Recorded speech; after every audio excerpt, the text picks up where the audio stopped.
اعوذ باللہ من الشیطان الرجیم بسم اللہ الرحمن الرحیم وبہ نستعین وهو خیر ناصر ومعین والعاقبۃ للمتقین والجنة للموحدین والنار للعاصین والصلاة والسلام علی اشرف الانبیاء والمرسلین حبیب الہ العالمین العبد المرتضی والنبی المجتبی والرسول المصطفی سیدنا ونبینا ومولانا بالقاسم محمد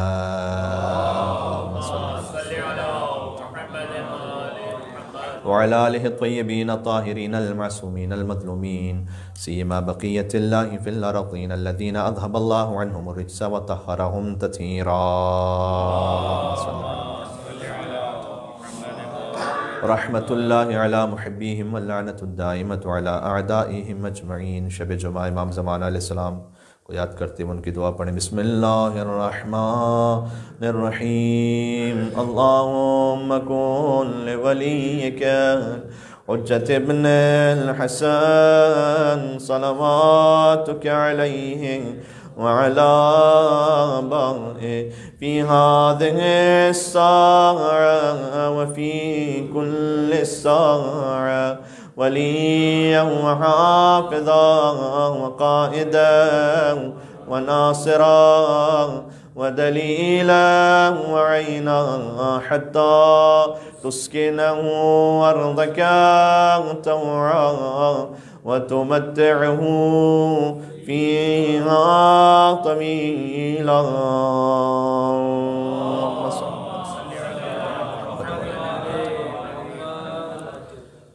بسم اللہ الرحمن الرحیم یا ایھا الذین آمنوا کتب علیکم الصیام کما کتب علی الذین من قبلکم لعلکم تتقون۔ نعرہ الصلوات، اللہم صل علی محمد وعلی محمد۔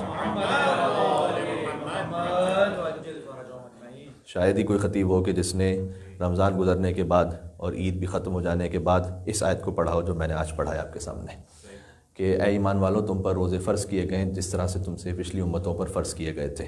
مولانا وہ تو گزر گیا معاملہ، آگے کیا ہے؟ آگے ہے لعلکم تتقون۔ یہ ہے لعلکم تتقون۔ روزے فرض اس لیے کیے گئے تھے کہ شاید تم متقی بن جاؤ۔ تو اب وہ اپنے آپ میں جانچ لینے کا موقع آ گیا ہے کہ وہ جو اللہ سبحانہ وتعالیٰ نے روزے کے حوالے سے وعدہ کیا تھا وہ وعدہ پورا ہوا یا نہیں ہوا۔ ایک مل کے صلوات بھیجے گا یہاں پر محمد وعلی محمد، اللہم صلی علی محمد وعلی محمد۔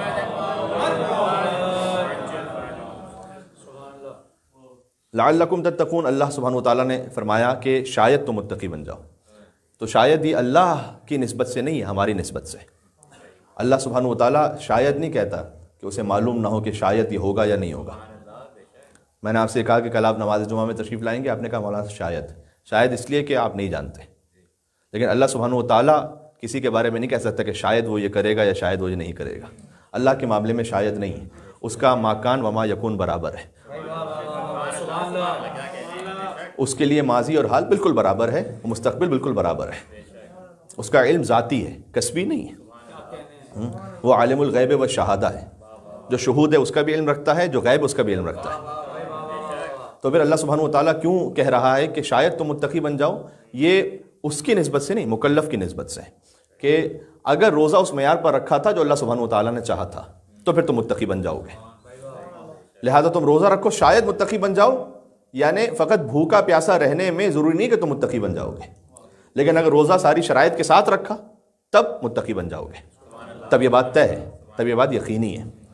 آپ نے موضوع اسے غور کیا ہوگا تو اس میں ہم نے چاہتے یہ ہے کہ گفتگو کے پہلے حصے میں چونکہ پہلی شب جمعہ ہے تو اس بات کا ہم اپنے آپ کو یہ احساس دلا سکیں کہ ہم رمضان سے باہر نکلے ہیں، اسلام سے باہر نہیں نکلے ہیں۔ جبکہ کچھ لوگ عید کے دن ہی یہ سمجھ رہے ہوتے ہیں کہ اب واقعی اسلام ہی سے باہر نکل چکے ہیں۔ جیسے کہ ایک مثال میں پہلے عرض کر چکا ہوں، اچھے برے لوگ ہر جگہ ہوتے ہیں، تو بس اوقات آپ ایران سے فلائی کیجئے، تہران سے دبئی یا قطر، تو بہت سے لوگ اگلے ایئرپورٹ پر پہنچتے ہوئے آپ کو پتہ نہیں چلے گا کہ یہ پیرس سے فلائٹ آ رہی ہے یا جرمنی سے آ رہی ہے یا تہران سے آ رہی ہے۔ تو ایک صاحب اس میں کھڑے ہو گئے، بزرگ تھے، وہ متدین تھے، انہوں نے کہا کہ خانمہا یعنی عورتوں سے کہا کہ ہم ایران سے باہر نکلے ہیں، اسلام سے باہر نہیں نکلے ہیں۔ تو ویسے ہی معاملہ ہے، ہم رمضان سے باہر نکلے ہیں لیکن اسلام سے باہر نہیں نکلے۔ تو اسلام ہے 24/7 ہے نا، تسلیم خم ہو جائے، الاسلام ہوا تسلیم، اسلام میں تسلیم خم ہونا، تو وہ ہمیشہ جاری و ساری ہے اور وہ مومن کی زندگی میں ہمیشہ اس کے ساتھ ساتھ ہے. تو یہ غور فرمائیے گا کہ یقیناً ایسا ہوتا ہے کہ رمضان کا شیڈیول اور رمضان کے بعد کا شیڈیول، اس میں فرق تو آ جاتا ہے. بہرحال رمضان کی اپنی ایک برکت ہے، لیکن اس موضوع کو رکھنے کا جو موٹو تھا ہمارا، وہ بھی امیر کائنات مولائے متقیان علی بن ابی طالب علیہ السلام کے دو فرامین تھے. اللہم صلی علی محمد و علی محمد. ایک تو مولا نے یہ فرمایا کہ اللہ سبحانہ وتعالیٰ نے رمضان کا مہینہ تمہیں وہ عطا کیا کہ جس کے دن رحمت ہے، راتیں مغفرت ہے. پھر امام نے فرمایا کہ وہ ڈسپلن، یہ میں اس کا انگریزی ترجمہ کر دوں تاکہ بچوں تک آسانی سے بات پہنچ جائے، وہ ڈسپلن جو تم نے رمضان میں اختیار کیا اسے جاری و ساری رکھو. ایک تو امیر المومنین نے یہ حکم دیا ہے، یعنی وہ قوت جو تقویٰ کی حاصل ہوئی ہے اسے محفوظ کر کے رکھو. شب قدر کے اعمال میں بھی یہ کہا جاتا ہے کہ کبھی انسان پر ایک کیفیت ایسی طاری ہو جاتی ہے رات کے کسی بھی حصے میں کہ وہ اپنے آپ میں محسوس کر رہا ہوتا ہے کہ اس کا دل بہت جڑ گیا اللہ سبحانہ وتعالیٰ سے. اور یہ کیفیت کبھی شب جمعہ بھی طاری ہو سکتی ہے، کسی بھی موقع پر، کبھی دعا میں کبھی اعمال میں انسان یہ محسوس کر رہا ہوتا ہے کہ اب واقعاً اللہ سبحانہ وتعالیٰ سے وہ جو لو لگنی چاہیے وہ اسے محسوس ہو رہی ہے. تو کبھی ایسی کیفیت آپ پر طاری ہو تو یہ اللہ سبحانہ وتعالیٰ کی نعمت ہے. اللہ نے فرمایا ہے کہ میں دنیا کی نعمتیں کافر کو بھی دیتا ہوں، مومن کو بھی دیتا ہوں، لیکن مومن کو فقط جو خاص چیز دیتا ہوں وہ ہے مجھ سے مناجات کی لذت، وہ کافر کو نہیں دیتا ہوں.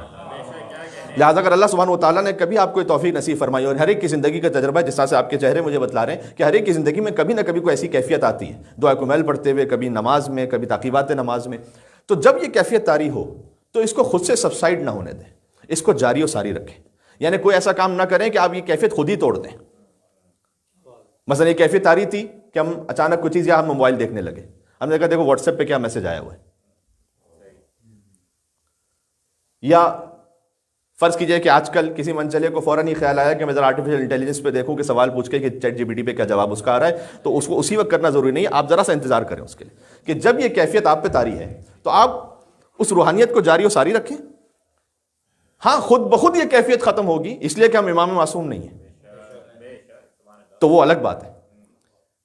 ہم امام معصوم نہیں ہیں اس لیے کہ امام معصوم پر جو کیفیت ہے، جو میں نے کہا کہ جو موٹو تھا میرا اس موضوع کو آپ کے سامنے تھوڑا سا ڈسکس کرنا، وہ یہ کہ جب مولا علی علیہ السلام کی خادمہ سے ان کی شہادت کے بعد یہ پوچھا گیا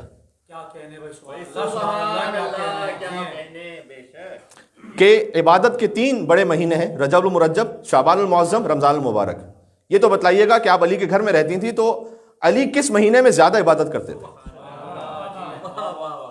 رجب المرجب میں، شعبان المعظم میں، رمضان المبارک میں. تو مولا کے بارے میں جب پوچھا گیا تو اس خادمہ نے جواب دیا کہ تم رجب اور شعبان اور رمضان کا سوال کر رہے ہو، میری تو زندگی گزر گئی، میں نے علی کے رمضان اور شوال میں کوئی فرق محسوس نہیں کیا تھا. اللہ اکبر.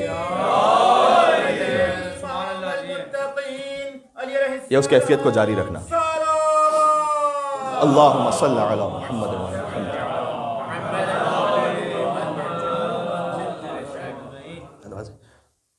تو امیر المومنین کے رمضان اور شوال میں فرق نہیں تھا، وہ مولائے متقیان ہیں.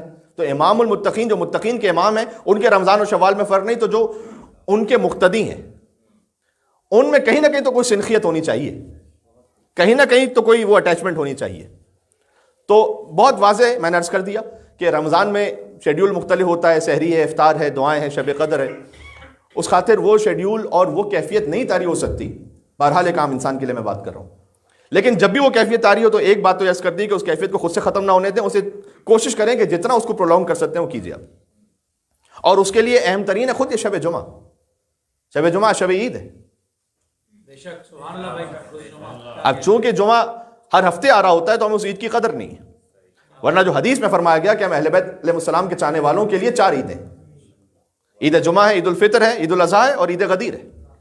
اور پھر مولا رضا علیہ السلام نے فرمایا کہ غدیر کی حیثیت ان 4 عیدوں میں ویسی ہے کہ جیسے ستاروں کے درمیان ایک چمکتے ہوئے چاند کی ہوتی ہے، کیونکہ غدیر کی وجہ سے عید الفطر ہے، غدیر کی وجہ سے عید الاضحیٰ ہے، اس کی روح، غدیر کی وجہ سے جمعے کی عید کی روح ہے.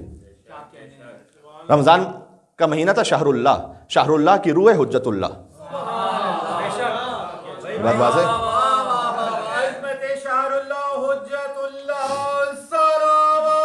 اللہم صلی علی محمد و علی محمد. لیلۃ القدر کی روح ہے حجت اللہ تنزل الملائکۃ والروح فیہا باذن ربہم من کل امر. یہ ہے لیلۃ القدر کی روح کہ ملائکہ اور روح الامین نازل ہوتے ہیں کس پر؟ رسول اللہ پر یا رسول جیسے پر. ملائکہ جس پہ نازل ہوں وہ ہے لیلۃ القدر کی اصل یعنی جسٹ روح. تو اب ہمیں معلوم کیسے ہو کہ ہم لیلۃ القدر میں خدا سے قریب ہوئے یا نہیں ہوئے؟ تو آپ یہ دیکھیں کہ آپ کا ایک قدم اٹھا امام زمان علیہ السلام کی طرف یا نہیں اٹھا. یہ معیار اور پیمانہ ہے امام سے قریب ہونے کے لیے. جو امام سے قریب ہو یعنی خدا سے قریب ہوا. تو اب عرض یہ ہے کہ رمضان المبارک میں بہرحال ہماری جو کیفیت تھی وہ کبھی نہ کبھی ہو سکتا ہے کہ شب جمعہ کبھی کسی اور موقع پر وہ آئے. تو شب جمعہ جو اعمال ہیں وہ اسے آپ جاری سارے رکھیں. میں کچھ پوائنٹس بھی عرض کروں گا کیونکہ جب یہ کیفیت ہم چاہتے ہیں کہ رمضان المبارک میں جو اسپریچولیٹی ملی ہے اس کو ہم سسٹین کریں اور کنٹینیو کریں. تو اس کے لیے دو بڑی اہم چیزیں ہیں. پہلی بات ہے خود ہماری نیت تو ہو کہ ہم اس کو جاری رکھنا ہے. اگر وہ انٹینشن ہی نہیں ہے تو شب عید ہی انا للہ و انا الیہ راجعون فاتحہ ہو گیا. جب ہماری انٹینشن ہی نہیں تھی, ہم نے کہا کہ بھائی اب رمضان ختم ہو گیا, اب اللہ تعالیٰ پتہ نہیں دیکھ رہا یا نہیں دیکھ رہا, اب امام علیہ السلام پتہ نہیں ناظر ہیں اعمال پر یا نہیں ہے, چلو شب عید اسٹارٹ ہی اس طرح سے کرو کہ اب محسوس ہو کہ یہ لعلکم تتقون پورا ہوا تھا یا نہیں ہوا تھا جہاں سے ہماری بات شروع ہوئی. اس لیے پہلی بات تو ہے کہ نیت تو ہو انسان کی, اور یقین فرمائیے گا کہ اچھی نیت رکھنے میں کم از کم جو مذہب اہل بیت علیہ السلام کے ماننے والے ہیں ان کے پاس جو روایات ہیں فقط اچھی نیت پر, نیت المومن خیر من عملہ. بات واضح اب تک میں نے کیا عرض کیا؟ ایک مل کے صلوات بھیجے. نام حیدر کرار علی بن ابی طالب علیہ السلام. اللہم صلی علی محمد و علی محمد. مومن کی جو نیت ہے وہ اس کے عمل سے بہتر ہے, یہ امام نے فرمایا. جو مومن کی نیت ہے اس کے عمل سے بہتر ہے. تو آپ نیت انشاءاللہ اچھی رکھیں اور بہتر رکھیں, اس کے مطابق عمل ہو پائے تو فبہا, اگر نہ بھی ہو پائے تو اگر خالص نیت رکھی ہوئی تھی کہ میں کوشش ضرور کروں گا کہ حرام سے اپنے آپ کو محفوظ رکھوں انشاءاللہ, تو مومن کی جو نیت ہے اس کے عمل سے بہتر ہے, اس کے عمل سے افضل ہے. مثال کے طور پر میں آپ کو خود ایام اعضاء کی ایک مثال دے دوں کہ آپ 3 مجلسیں کر لیں, 4 مجلسیں کر لیجئے ایام اعضاء میں, تو پھر بہرحال آپ کے روٹین کی وجہ سے, خستگی کی وجہ سے آپ 3 سے 4 سے زیادہ مجلسیں, 5 مجلسیں, اس سے زیادہ تو نہیں کر پائیں گے. لیکن آپ کی نیت کیا ہے کہ کیا ساری زندگی امام حسین کے غم میں بیٹھا رہوں فرش اعضاء پر, یہ آپ کی نیت ہے کہ جو آپ کے عمل سے بہتر ہے. بات واضح؟ سبحان اللہ. اللہم صلی علی محمد و علی محمد. رمضان المبارک میں انٹینشن تھی کہ میں پورا قرآن ختم کروں گا, لیکن نہیں کر پائے.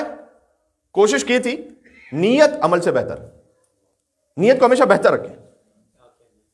تو نیت المومن خیر من عمل ہے. تو سب سے پہلی اس کی بنیاد کہ اگر ہم اس روحانیت کو باقی رکھنا چاہتے ہیں, سب سے پہلی بات ہی نیت ہے, اور عمل کا دار و مدار ہی نیت پر ہے. یہ بھی اللہ سبحانہ وتعالیٰ کا کرم ہے کہ ہم جس مذہب کے ماننے والے ہیں وہاں پر اس بات کی تاکید ہے. میں آپ کو بتلا رہا ہوں, چونکہ ہمیں ماؤں کی گودیوں سے یا علی اور یا حسین کہنا ہم نے سیکھا ہے, اس لیے ہمیں بہت مرتبہ اس فقہ کی یا اس شریعت کی قدر نہیں ہو پاتی صحیح معنوں میں. جو آپ دوسروں کے ساتھ بیٹھیے تو پھر آپ کو اندازہ ہوتا ہے کہ آپ کے پاس کیا خزانہ ہے. ابھی میڈیا ہی پر بہت ساری باتیں تو آپ تک پہلے ہی پہنچ گئیں, لیکن کچھ چیزیں ایسی ہیں کہ مثال کے طور پر ایک طلاق کے حوالے سے پروگرام ہو رہا ہے, میں فقط نیت پہ بات کر رہا ہوں. تو مذہب اہل بیت میں یہ ہے کہ اگر طلاق کا جہاں معاملہ ہے تو اگر کسی نے مذاق میں کہہ دیا, غصے میں کہہ دیا, سوچے سمجھے بغیر کہہ دیا, تو طلاق تو نہیں ہونے والی. اس کے عمل کا دار و مدار اس کی نیت پر ہے, جبکہ دوسری فقہوں میں ایسا نہیں. میں آپ کو فرسٹ ہینڈ انفارمیشن دے رہا ہوں کہ تو حتیٰ یہاں تک گفتگو ہوئی کہ اس کا مطلب کوئی مذاق میں کہتے, فیک کہتے, ڈرامے میں کہتے, انہوں نے کہا طلاق ہو جاتی ہے. پاکستان میں اس پہ ایک بہت بڑا کیس بھی ہو چکا ہے پہلے. اب وہ ایکٹر ایکٹریس کا نام مجھ سے نہ پوچھے گا, یہاں پر مناسب نہیں ہے, لیکن بہرحال تو وہ کیونکہ وہ حقیقت میں میاں بیوی تھے اور ڈرامے میں بھی ایکٹ کر رہے تھے, اور ان کا طلاق کا کوئی سین تھا, اور طلاق جب ہوئی تو ان کا طلاق ہو گئی. تو جب وہ مولوی صاحب نے یہ بیان کیا تو میں نے کہا کہ میرا ایک سوال ہے چھوٹا سا, کہ اگر اس طرح طلاق ہو جاتی ہے ڈرامے میں تو کیا شادی بھی ہو جاتی ہے؟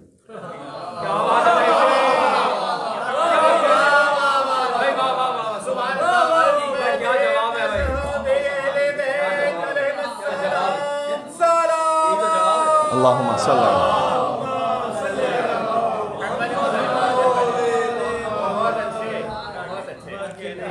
اگر یہی مذاق لگا رکھا ہوا ہے کہ ڈرامے میں ایکٹ کرنے میں طلاق ہو جائے گی، کیوں ڈرامے میں ایکٹ کرنے میں شادی بھی ہو جائے گی، تو یقین فرمائیے ان کا جواب یہ تھا کہ ہاں ہو جائے گی. جی آپ ہنس رہے تھے نا ابھی. انہوں نے کہا ہو جائے گی. پھر میں نے کہا بھائی پھر تو پتہ نہیں ہزاروں ڈرامے بن چکے ہیں پاکستان کی تاریخ میں، کون کس کا میاں ہے، کون کس کی بیوی ہے، کتنی مرتبہ شادیاں ہوئی ہیں، یہ اللہ تعالیٰ ہی جانتا ہے. پھر خدا کا شکر ہے کہ اس نے ہمیں رئیس مذہب جعفری امام صادق علیہ السلام کی شریعت پر.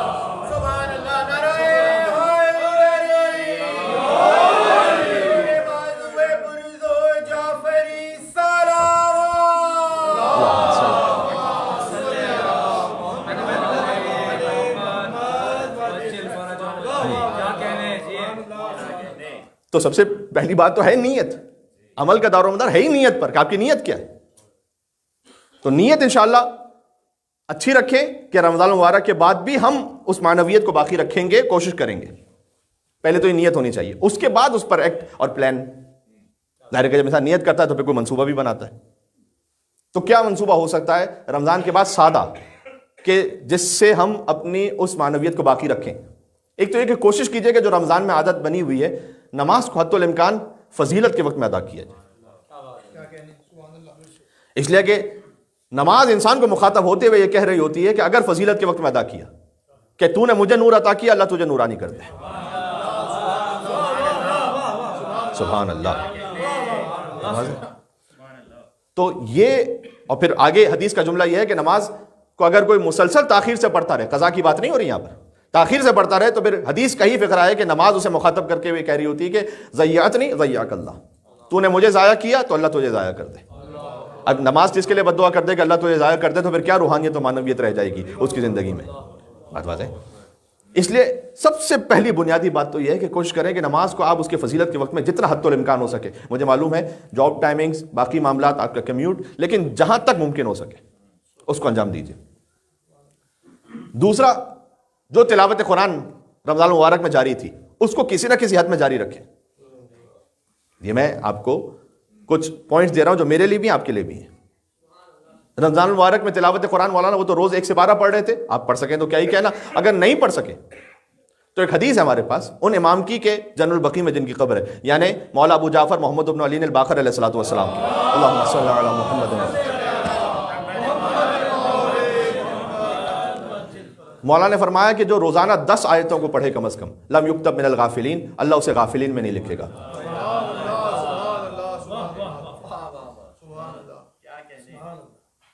10 آیتوں کا ایک بیر منیمم امام نے بینچ مارک بیان فرمایا. جو 10 آیتوں کو پڑھے، غافلین کا مطلب یہ ہے کہ جسے یہ ہوش ہی نہ ہو کہ وہ کس کا بندہ ہے، غفلت میں پڑا ہوا ہے، جسے یہ ہوش ہی نہیں ہے کہ اس کا خدا کون ہے، اس کے رسول کون ہے، اس کے امام کون ہے، یہ ہے غافل. جو قرآن کی آیت میں بیان کیا گیا کہ کچھ لوگ ایسے ہیں کہ لہم قلوب لا یفقہون بہا، لہم آذان لا یسمعون بہا، لہم اعین لا یبصرون بہا. آنکھیں ہیں دیکھتے نہیں ہیں، کان ہیں سنتے نہیں، دل ہے سوچتے نہیں. اولئک کل انعام، یہ جانوروں کی طرح، بل ہم اضل، یہ ان سے بھی بدتر ہے. اولئک هم الغافلون، یہی غافل ہیں. اگر اس سے بچنا چاہتے ہیں کہ آنکھیں ہیں لیکن دیکھ نہیں سکتے، کان ہے سن نہیں سکتے، دل ہے سوچ نہیں سکتے، اگر اس کیفیت سے بچنا چاہتے ہیں، یعنی آنکھیں ہیں تو حق کو دیکھیں، کان ہے حق کو سنیں، دل ہے حق سوچیں، تو 10 آیتوں کو پڑھیں. امام نے فرمایا کہ جو من قرأ 50 آیا فی کل یوم و لیلہ، اور جو 10 کے بجائے 50 آیتوں کو پڑھے، تو وہاں تک کہ اللہ غافلین میں نہیں لکھے گا، یہاں ہے کہ اللہ ذاکرین میں لکھے گا.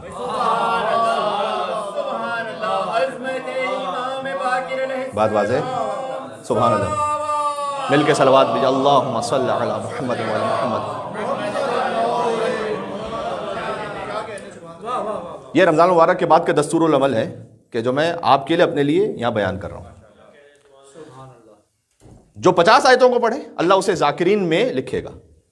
فرمایا کہ جو 100 آیتوں کو پڑھے اللہ سبحانہ و تعالیٰ اسے اہل قنوت میں لکھے گا، یعنی ہر وقت وہ قنوت کے عالم میں ہے. نماز کا جو قنوت ہوتا ہے نا، نماز کا قنوت ہوتا ہے 2 منٹ میکسیمم 3 منٹ، لیکن اللہ سبحانہ و تعالیٰ قنوت کے عالم میں لکھے گا اہل قنوت، کہ جو روزانہ 100 آیتوں کو پڑھ لے. فرمایا جو روزانہ 200 آیتوں کو پڑھے اللہ اسے خاشعین میں لکھے گا، جس کے دل میں خشوع ہے، اور جو 500 آیتوں کو پڑھے اللہ اسے مجتہدین میں لکھے گا، اللہ کی راہ میں کوشش کرنے والوں میں. یا مجتہدین کا مطلب یہ ہے جو اللہ کی راہ میں آگے کوشش کرنے والے ہیں. تو 10 آیات، 50 آیات، 100 آیات، 200 آیات، 500 آیات، 1000 آیات کی بھی ایک روایت ہے، لیکن بس میں اپنے آپ کو بریک لگا لوں جتنا جس کے بس میں ہے. تو یہ ایک دستور العمل ہے. رمضان مبارک میں روزوں کی ایک کیفیت پھر خود بخود آسان بھی ہو جاتے ہیں بعد میں روزے رکھنا. اور اب بالخصوص جس کمیونٹی سے میں مخاطب ہوں میلبرن میں، وہاں آگے ونٹر ہے، دن بہت چھوٹے ہیں، روزے رکھنا آسان ہے. تو آپ کوشش یہ کر لیجئے اپنے آپ ایک منصوبے میں رکھیں کہ مہینے میں 2 سے 3 روزے رکھیں، آگے جاری رکھیں اس کو. تو مولانا کس دن رکھیں؟ اچھا ویسے ہی وہ مستورات کے جن کے اس منتھلی سائیکل کی وجہ سے روزے ان سے چھوٹ گئے تھے، ان پر تو روزے رکھنے ہی انہیں. کسی کے سفر کی وجہ سے چھوٹ گئے تھے تو اسے بھی رکھنے، تو کیوں نہ اس دن رکھ لیے جائیں. کسی کے ویسے قضا ہیں تو چونکہ جس پر قضا روزے واجب اسے قضا کی نیت سے رکھنے چاہیے. تو مولانا کس دن رکھیں؟ روایت میں ہے اور اس پہ فقہاء کرام کا فتویٰ ہے. دیکھیں ویسے تو روزہ رکھنا ہر دن ہی مستحب ہے سوائے اس دن کے جس دن حرام ہے یا مثلا مکروہ ہے. اس کے علاوہ تو سال کے سارا دن ہی روزہ رکھیے تو مستحب ہے. لیکن اس میں جو زیادہ تاکید ہے وہ ہے قمری مہینے کی پہلی جمعرات جب گزر گئی بہرحال، اور آخری جمعرات، اور ایک وہ دن جو ابھی آ رہا ہے قمری ماہ کی 10ویں تاریخ کے بعد کا پہلا ویڈنسڈے. میں پھر سے کہہ دوں اسے 10ویں تاریخ کے بعد کا پہلا بدھ، اس میں خاص اور خاص تاکید ہے روزہ رکھنے کی، جو اب 3 مئی بنے گی آگے جو ویڈنسڈے آ رہا ہے. حتیٰ یہ عجیب ہے کہ آگے فقہاء نے اس بات کو لکھا ہے کہ جو ان دنوں میں روزے نہ رکھ سکے اسے چاہیے کہ قضا کرے. مستحبات کی معمولاً قضا نہیں ہوتی. مثال کے طور پر اگر کسی سے 17 ربیع الاول کو روزہ مس ہو گیا ہے تو بعد میں یہ نہیں کہ 17 ربیع الاول کے روزے کی قضا کرے یا عرفہ کے دن کے روزے کی قضا کرے. لیکن یہ وہ ایام ہے کہ جو اتنے زیادہ اہم ہے کہ ان مستحبات کی قضا بھی ہے کہ اگر کسی سے پہلی جمعرات، آخری جمعرات اور 10ویں تاریخ کے بعد کا پہلا بدھ اگر مس ہو گیا قضا کرے. پھر آگے یہ فرمایا کہ اگر کوئی بالکل ہی اس پہ روزہ رکھنے پر قادر نہ ہو اسے چاہیے کہ 750 گرام ہر روزے کے عوض فقیر کو طعام دے. یعنی وہ جو فدیے کی کیفیت ہے رمضان المبارک کے جو روزہ نہیں رکھ پاتے وہ ان مستحب روزوں میں جو روزے نہ رکھ سکے. تو اتنی زیادہ تاکید ہے. تو مثال کے طور پر ان میں سے کسی دن کو آپ سلیکٹ کر لیجئے، مہینے میں 1 دن 2 دن. ایام البیض میں خاص تاکید ہے، یعنی 13، 14 اور 15 قمری ماہ کی، ہر قمری ماہ کی تاریخ، اس میں پھر روزہ رکھنے کی تاکید ہے. اچھا ایام البیض کہتے کسے ہیں؟ یہ لفظ بڑا کامن ہے، اسے کہتے کیوں ہیں؟ ذرا میں اس کی تھوڑا سا کھول دوں اس کو آپ کے سامنے. بیض عربی زبان میں کہتے ہیں بیضا سے، ید بیضا، حضرت موسیٰ علیہ السلام کا معجزہ، ہاتھ نورانی ہو جاتا تھا ان کا. بیض کہتے ہیں وائٹ، ایام البیض یعنی white days. Actually white days کیوں کہتے ہیں اسے؟ ایکچولی یہ جو نام ہے اس کا وہ اصل میں نام ہے ایام لیالی البیض، لیکن کثرت استعمال کی وجہ سے لیالی کا لفظ ہم نہیں کہتے، ایام البیض کہتے ہیں. ایام لیالی البیض کا مطلب ہے کہ وہ دن کی جس کی راتیں سفید ہیں. اب میک سینس یہ؟ کیونکہ 13، 14 اور 15 یہ وہ تینوں شبیں ہیں کہ جس میں چاند سب سے زیادہ روشنی دے رہا ہوتا ہے، گویا رات بھی دن کی طرح ہے، گویا وائٹ نائٹس ہیں یہ. تو ایام لیالی البیض اصل میں یہ لفظ یہ ہے. اچھا اس کے لیے ایک اور بھی وجہ ہے، اور وہ وجہ یہ ہے کہ حضرت آدم علیہ السلام سے جب ترک اولا ہوا نا، یہ علل الشرائع میں روایت ہے کہ حضرت آدم علیہ السلام سے ترک اولا ہوا تو وہ زمین پر اتار دیے گئے، تو ان کا بدن سیاہ تھا، یعنی اللہ سبحانہ و تعالیٰ کو سخت ناگوار گزرا. جو نبوت کے مقام کی ایکسپیکٹیشن تھی اس کے مطابق لا تقربا هذه الشجرة، آپ درخت کے قریب نہیں جائیے گا، لیکن وہ چلے گئے. تو اللہ سبحانہ و تعالیٰ نے ان کے بدن کو سیاہ کر دیا تھا. تو فرشتوں نے یہ کہا کہ پروردگار جسے تو نے خود اپنے دونوں ہاتھوں سے بنایا، قرآن میں جس کا ذکر ہے، جس میں اپنی روح کو پھونکا، ہم سے کہا کہ سجدہ کریں. اب ایک ترک اولا کی وجہ سے ان کا جسم سیاہ ہو گیا ہے، تو پروردگار کچھ کرم فرما. تو جبریل نازل ہوئے اللہ کے حکم سے اور آدم علیہ السلام سے کہا کہ آپ 13ویں تاریخ کو روزہ رکھیے، ایام البیض کی پہلی تاریخ. جب انہوں نے روزہ رکھا تو ان کا 1/3 بدن سفید ہو گیا. بات واضح یہ بات واضح ہو رہی ہے؟ میں نے کیا عرض کیا؟ ایک مل کے صلوات بھیج دیجیے آئمہ علیہ الصلوۃ والسلام، صلی اللہ علیہ محمد. اس لیے ایام البیض ہیں یہ. اور پھر اللہ کا حکم ہوا کہ آپ 14ویں تاریخ کو بھی روزہ رکھیے، تو ان کا 2/3 بدن سفید ہو گیا، اور 15ویں تاریخ کو روزہ رکھیے تو ان کا پورا بدن نورانی ہو گیا۔ اس لیے سے کہا جاتا ہے ایام البیض، وہ 3 ایام کے جن میں روزہ رکھنے کی وجہ سے ہمارے جد آدم علیہ السلام کا بدن نورانی ہو گیا تھا۔ اور ایک وجہ اس کی وہی ہے کہ جس کی راتیں چونکہ سفید ہیں لہذا ان دنوں میں روزہ رکھنے کی تاکید ہے۔ تو یہ تقریباً چھوٹی چھوٹی گزارشات ہو گئیں نماز کی فضیلت کے بارے میں، فضیلت کے بارے میں انجام دیجیے۔ دوسرا یہ کہ قرآن بحت الامکان، اس کے لیے میں نے آپ سے دستور العمل عرض کر دیا جو احادیث میں آیا ہے۔ تیسرا، روزے 1 2 3 جتنا آپ کے لیے ممکن ہے اس کو جاری رکھیں۔ اور پھر اہم ترین بات، زبان، شکم اور زیر شکم حفاظت کریں، حرام سے بچیں۔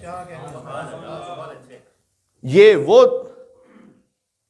ایکسپیکٹیشن ہے کہ جو سورہ احزاب کے آیت نمبر 35 میں ہم سے اللہ سبحانہ وتعالیٰ نے کہی کہ جب یہ فرمایا کہ مرد اور عورت اعمال میں برابر ہیں، وہ معروف آیت کے ان المسلمین والمسلمات والمؤمنین والمؤمنات والقانتین والقانتات والصادقین والصادقات والخاشعین والخاشعات والمتصدقین والمتصدقات والصائمین والصائمات والحافظین فروجہم والحافظات والذاکرین اللہ کثیرا والذاکرات اعد اللہ لهم مغفرۃ واجرا عظیما۔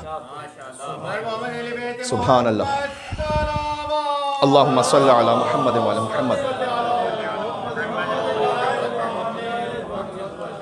تسلیم ہو جانے والے مرد، تسلیم ہو جانے والی عورتیں، ایمان لانے والے مرد، ایمان لانے والی عورتیں، خاص اور خاص دعا کرنے والے مرد، دعا کرنے والی عورتیں، والقانتین والقانتات، قنوت سے یہ لفظ، سچ بولنے والے مرد، سچ بولنے والی عورتیں، صبر کرنے والے مرد، صبر کرنے والی عورتیں، خشوع رکھنے والے مرد، خشوع رکھنے والی عورتیں، صدقہ دینے والے مرد، صدقہ دینے والی عورتیں، روزہ رکھنے والے مرد، روزہ رکھنے والی عورتیں، اپنی عفت کی حفاظت کرنے والے مرد اور عورتیں، اور اللہ کا ذکر کثیر کرنے والے مرد اور عورتیں۔ اللہ نے ان کے لیے مغفرت اور اجر عظیم رکھا ہوا ہے۔ اس آیت میں بے شمار پیغامات ہیں، ان میں سے ایک یہ کہ ایک تو اللہ نے عقیدے کی بات کی، ایمان، اسلام، اور پھر جب کچھ اعمال بتلائے اور اعضاء و جوارح میں سے کون سے اس پر اللہ سبحانہ وتعالیٰ نے زیادہ اس کے بارے میں اہتمام فرمایا، تو ایک ہے الصائمین والصائمات، روزہ رکھنے والے مرد، روزہ رکھنے والی عورتیں، یعنی اپنے شکم کی حفاظت کرو، والحافظین فروجہم والحافظات۔ اب میں اس لفظ کو چونکہ قرآن نے استعمال کیا اس لیے مجھے استعمال کرنے دیں، بہرحال قرآنی لفظ ہے، اپنی شرمگاہوں کی حفاظت کرنے والے مرد اور عورتیں، والذاکرین اللہ کثیرا والذاکرات، زبان سے ذکر کرنے والے مرد اور عورتیں، یعنی زبان، شکم، زیر شکم، اگر اسے بچا لیا تو ایمان بھی ہے، تسلیم بھی ہے۔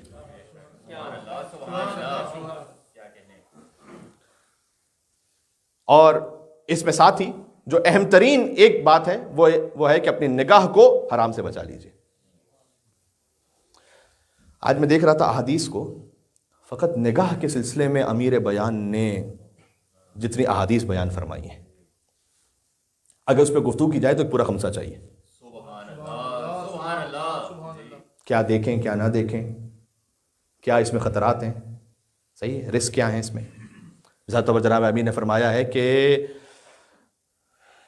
کتنی ہی پہلی نگاہیں ایسی ہیں کہ جن کی حسرتیں بہت طویل ہوتی ہیں، جن کے ریگریٹس بہت زیادہ ہوتے ہیں۔ ایک فقرہ ہے، داستان ہے اس میں، وہ پہلی حرام نگاہ، امام نے فرمایا وہ کتنی ہی ایک نگاہ حرام کی ایسی ہے کہ جس کی حسرتیں یعنی ریگریٹس بہت زیادہ ہیں، لمبے ہیں، بہت طویل ہیں۔ پھر کہیں فرمایا کہ نگاہ شیطان کا پہلا ٹریپ ہے۔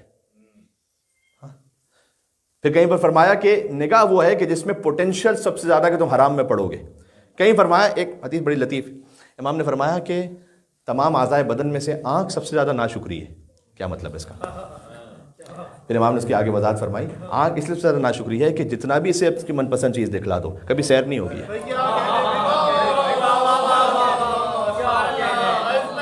کیا بات ہے جناب امیر کی۔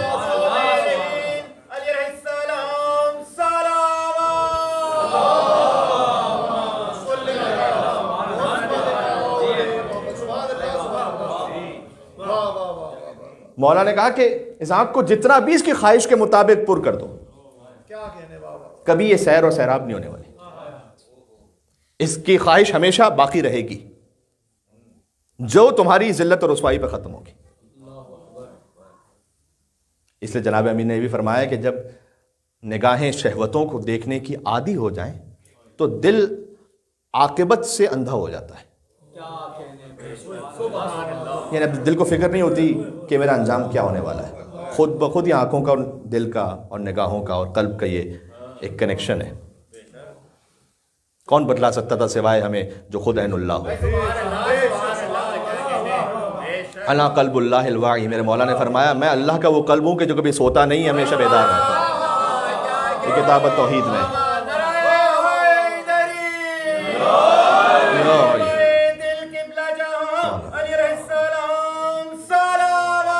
اللہم صلی علی محمد وعلی محمد.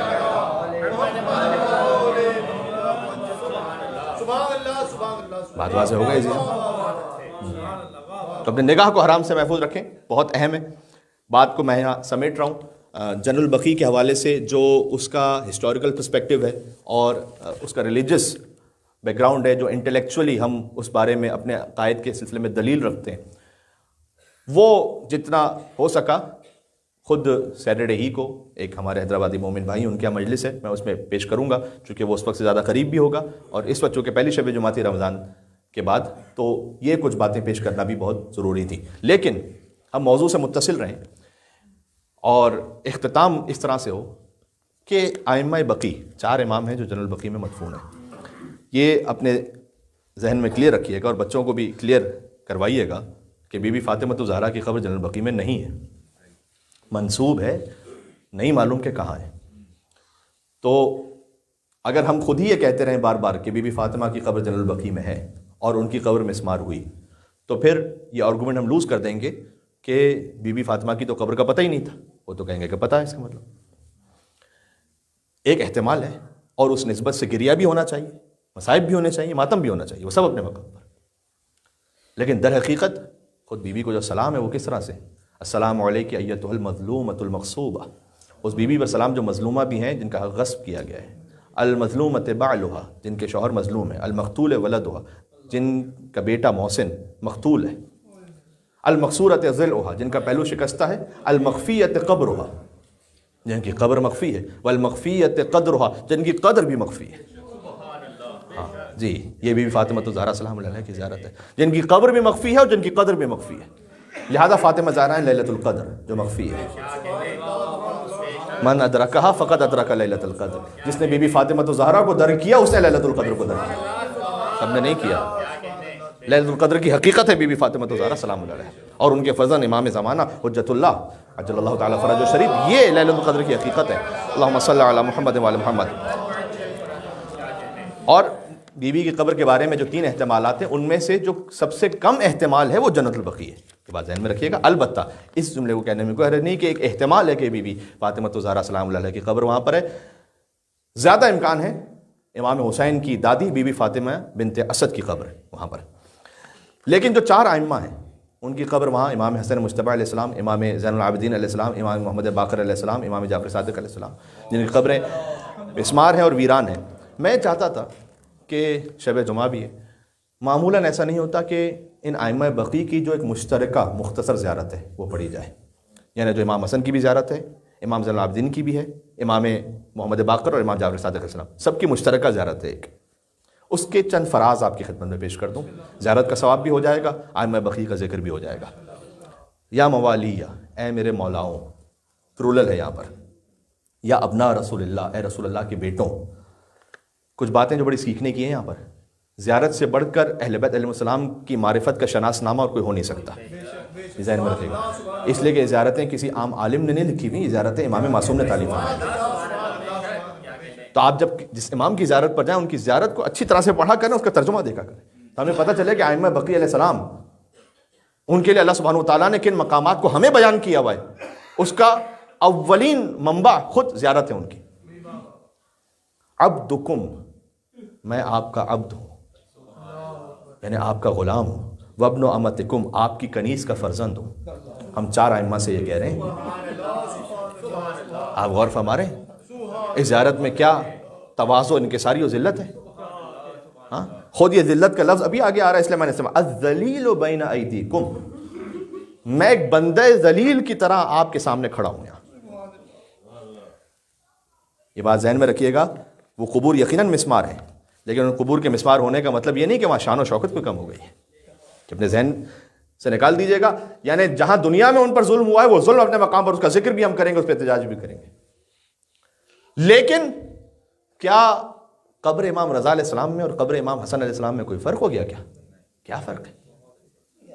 جس شان اور جس قوت کے ساتھ امام رضا علیہ السلام کے حرم مطہر میں کہیں السلام علیک یا امین اللہ فی ارض وحجتہ علی عباد، السلام علیک یا امیر المومنین، یا ان امام کا نام لے کر پڑھیں اشہد انک جاہدت فی اللہ حق جہاد وعملت بکتاب واتبعت سنن نبی صلی اللہ علیہ وآلہ حتی دعاک اللہ الی جوارہ وقبضک الیہ باختیار والزم عداک الحجت مع مالک من الحجج البالغۃ علی جمیع خلقہ۔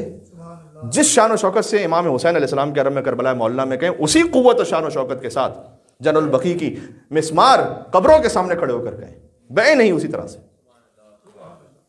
وہی مقام اور قدر ہے۔ الذلیل بین ایدیکم، میں آپ کی کنیز کا فرزند ہوں اور ذلت کے ساتھ آپ کے سامنے کھڑا ہوں۔ والمضعف فی علو قدرکم، میں آپ کی قدر و منزلت کے سامنے حقیر ہوں اے میرے مولا ہوں۔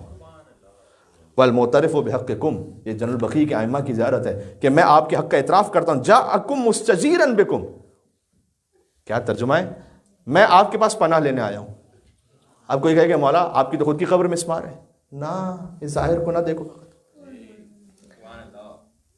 میں نے پھر عرض کیا اس پہ گریہ بھی کرنا ہے، ہم نے اس ظلم کا اظہار بھی کرنا ہے کہ کیا ظلم ہوا، لیکن کیا ان کی شان و منزلت میں کیا وہ ہمیں پناہ نہیں دے سکتے؟ کہ مستجیرا بکم، میں آپ کے پاس پناہ لینے آیا ہوں۔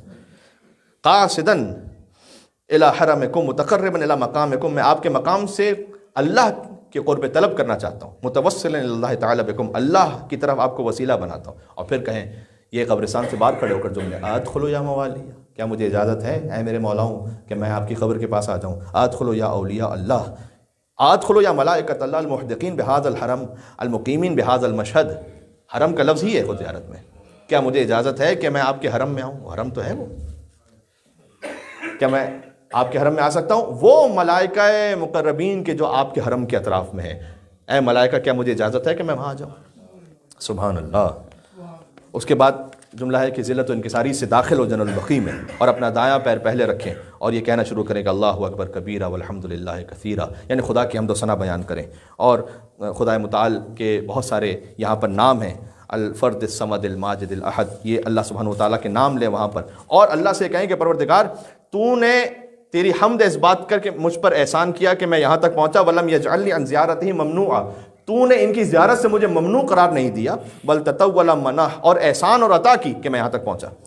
اس کے بعد ان کی قبروں میں پہنچ کے کہ السلام علیکم یا ائمۃ الہدیٰ، اے ہدایت کے اماموں آپ پر سلام۔ السلام علیکم اہل التقوی، اہل تقوی، تقوی والوں کے امام آپ پر سلام۔ السلام علیکم ایھا الحجج علی اہل الدنیا، ایک اس میں فقرہ بڑا لطیف ہے، میں چند فقرے پیش کر کے بات ختم کرتا ہوں۔ السلام علیکم ایھا القوام فی البریۃ بالقسط، اے عدالت کے ساتھ مخلوق کی نگہبانی کرنے والوں آپ پر سلام۔ آپ مخلوق کے نگہبان ہیں اللہ سبحانہ و تعالیٰ کی جانب سے، لیکن آپ نگہبانی عدالت کے ساتھ کرتے ہیں، کیا کہنے؟ اللہم صلی علی محمد وعلی محمد۔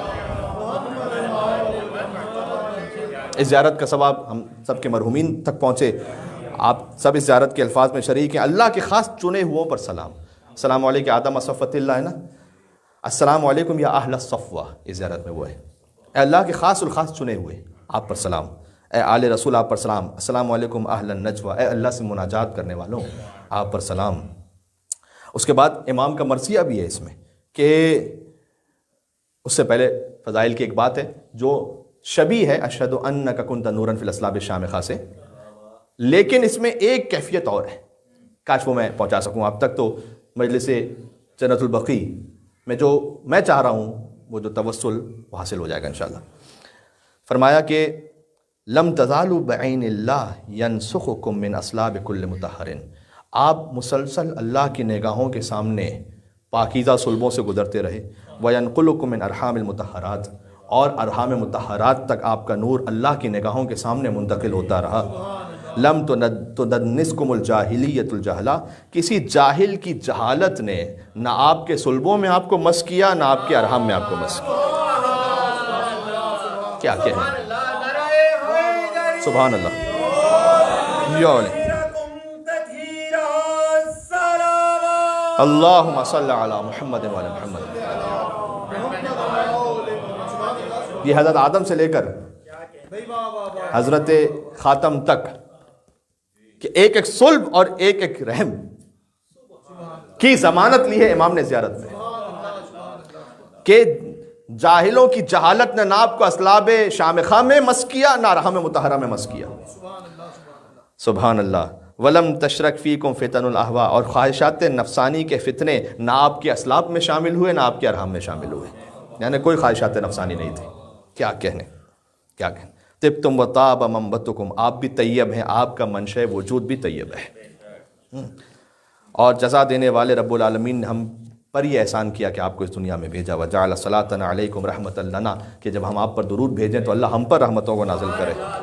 اللہم صلی علی محمد وعلی محمد. وکفارۃ لذنوبنا، کہ جب ہم آپ پر درود بھیجیں تو ہمارے گناہوں کا کفارہ ادا ہو جائے. وَكُنَّ عِنْدَهُ مُسَمِّينَ، اب یہ ہماری بات ہو رہی ہے. کن ہم عِنْدَهُ مُسَمِّينَ بِعِلْمِكُمْ. اس جملے کی تشریح میں کبھی اور کروں گا، لیکن ابھی فقط ترجمہ سن لیجیے گا. ہمارا نام خدا کے پاس آپ کے علم کے ذریعے سے لکھا ہوا ہے. یعنی آپ کے علم میں ہے کہ ہم آپ کے محب ہیں. اس ذریعے سے ہمارا نام آپ کے علم کے ذریعے سے خدا کے پاس لکھا ہوا ہے کہ ہم آپ کے چاہنے والے ہیں. ہاں، ہم پر اللہ نے ایک ترجمہ یہ کہ نشان لگایا ہوا ہے، یعنی یہ کہ ہم پوائنٹڈ ہیں، یہ ہیں فاطمہ زہرا کے بچوں کے چاہنے والے. وہذا، لیکن ساتھ میں پھر فوراً کہو ھذا مقام من اسرف واخطا واستکانا، یہ اس شخص کا مقام ہے، یعنی جو میں بات کر رہا ہوں یہ وہ شخص ہے کہ جو اسراف کرنے والا بھی ہے، اپنے نفس پر خطا کار بھی ہے، گناہ گار بھی ہے، مسکین ہے. واقر بما جنا، اور میں اپنے جرائم کا اعتراف کرتا ہوں اور اپنی نجات کی امید رکھتا ہوں آپ سے کہ اللہ تعالیٰ پستی میں گرے ہوئے گناہ گار کو آپ کے سبب نجات عطا کر دے. ان الحسین مصباح الہدی و سفینۃ النجاہ.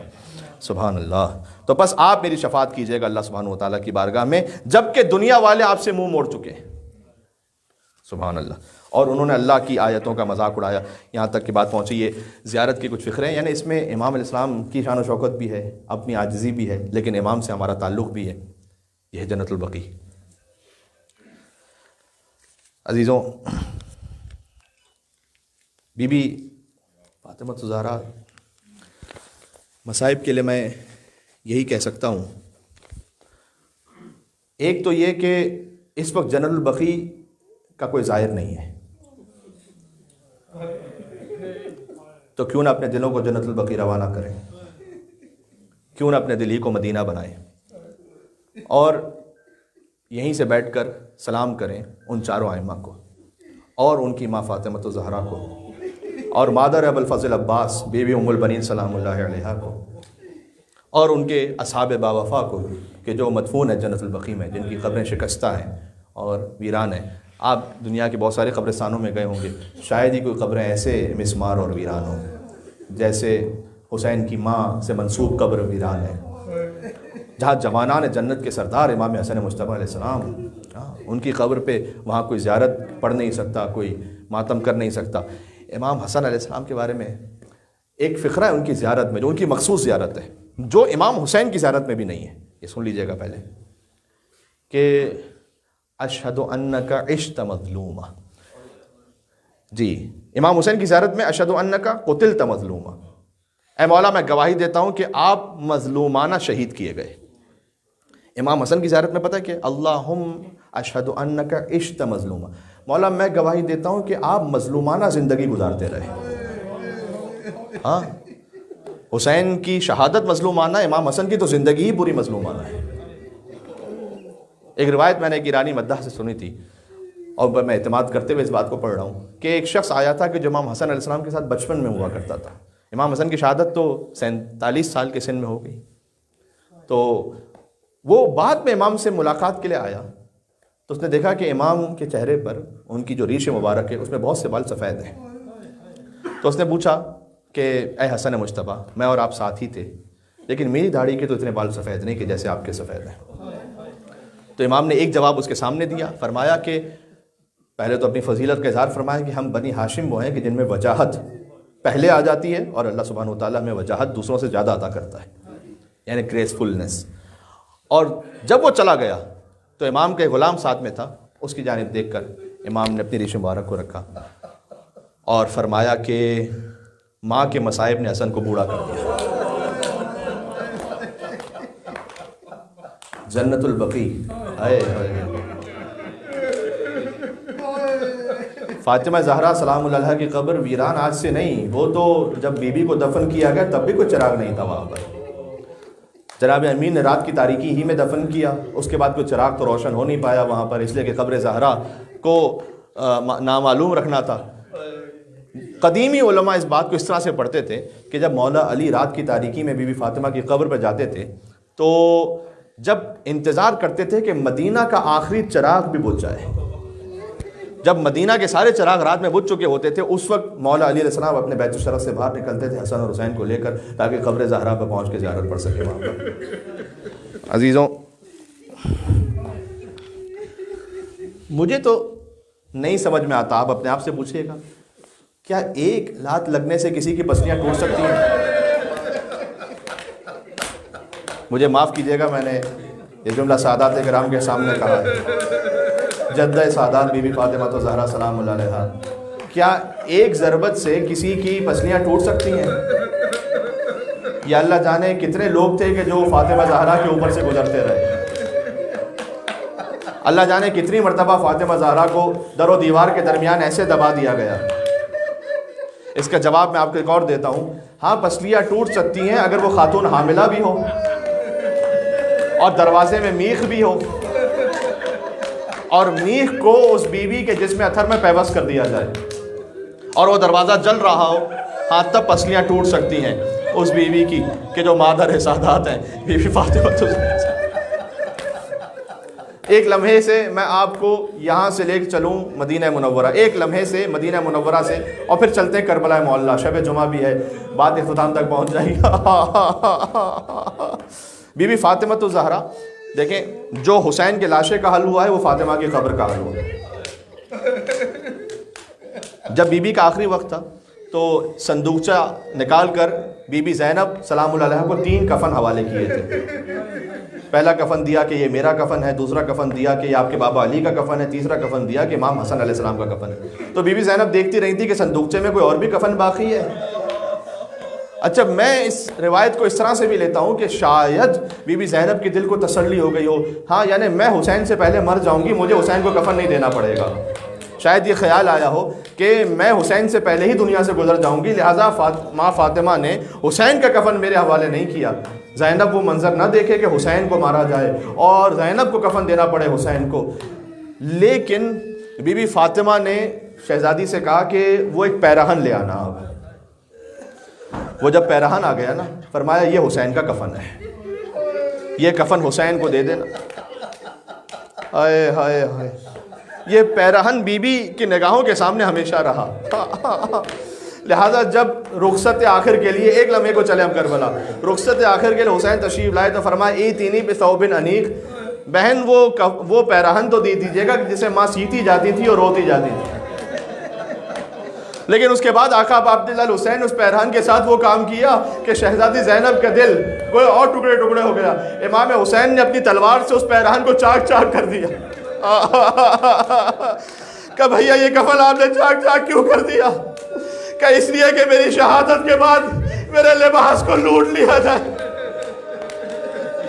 شاید اس پھٹے پیراہن کو دیکھ کر کوئی حسین پر رحم کر دے اور وہ پیراہن حسین کے جسم پر باقی رہنے دے۔ بس جب حسین مارے گئے، علاقت قتل الحسین میں کربلا، بی بی زینب پہنچی مقتل میں تو وہاں ٹوٹی ہوئی تلواریں پڑی ہوئی تھیں، نیزے پڑے ہوئے تھے، پتھر۔ بی بی نے ان پتھروں کو ہٹا کر وہ پیراہن ڈھونڈنا شروع کیا، میرے حسین کا پیراہن کہاں رہا؟ میرے حسین کا وہ لباس کہاں رہ گیا کہ جو ماں نے عطا کیا تھا؟ یہاں تک کہ ایک بریدہ حلقوم سے صدا آئی، الیہ الیہ یا اخیہ، اے میری بہن زینب ادھر آئیے گا۔ وہ کفن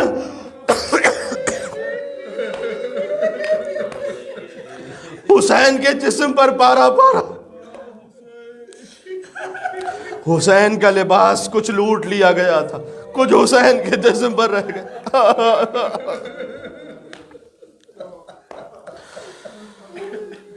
کسی نے امام حسین پر ویسا گریہ نہیں کیا آج تک جو ان کی ماں فاطمہ زہرا نے کیا۔ یا بنیہ کہا جب مدینہ کی گلیوں میں تھی، تب یا بنیہ کہا جب کفن میں تھی، تب یا بنیہ کہا، حسین کی دنیا میں آمد سے پہلے یا بنیہ کہا۔ ہم 100 محرم گزار دیں اور 100 عاشور گزار کر حسین پر ماتم کریں، تب بھی اس ایک لمحے پر گریہ کا حق نہیں ادا ہو سکتا کہ جو فاطمہ زہرا نے امام حسین علیہ السلام پر گریہ کیا ہے۔ لہٰذا چلیں بی بی فاطمہ الزہرا سلام اللہ علیہا کی خدمت میں شب جمعہ توسل اختیار کرتے ہیں، اور ائمہ بقی کہ میں توسل کا ابتدائی حصہ پڑھوں گا الگ الگ، اور پھر ایک ساتھ ہم اسے توسل کریں گے۔ بسم اللہ الرحمن الرحیم۔ یا فاطمۃ الزہرا یا بنت محمد یا قرۃ عین الرسول یا سیدتنا و مولاتنا انا توجہنا واستشفعنا وتوسلنا بک الی اللہ وقدمناک بین یدی حاجاتنا یا وجیہ عند اللہ اشفعی لنا عند اللہ یا ابا محمد یا حسن ابن علی ایہا المجتبی یا ابن رسول اللہ یا ابا الحسن یا علی ابن الحسین یا زین العابدین یا ابن رسول اللہ یا ابا جعفر یا محمد ابن علی ایہا الباقر یا ابن رسول اللہ یا ابا عبداللہ یا جعفر ابن محمد ایہا الصادق یا ابن رسول اللہ یا حجج اللہ علی خلقہ یا ساداتنا و موالینا انا توجہنا واستشفعنا وتوسلنا بکم الی اللہ وقدمناکم بین یدی حاجاتنا یا وجیہا عند اللہ۔ ماشاءاللہ۔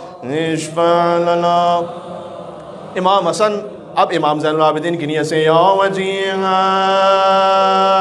عند اللہ اشفع لنا امام محمد باقر علیہ السلام نیت سے یا وجیہا عند اللہ اشفع لنا صادق آل محمد جعفر صادق علیہ السلام کی نیت سے یا وجیہا عند اللہ اشفع لنا عند اللہ۔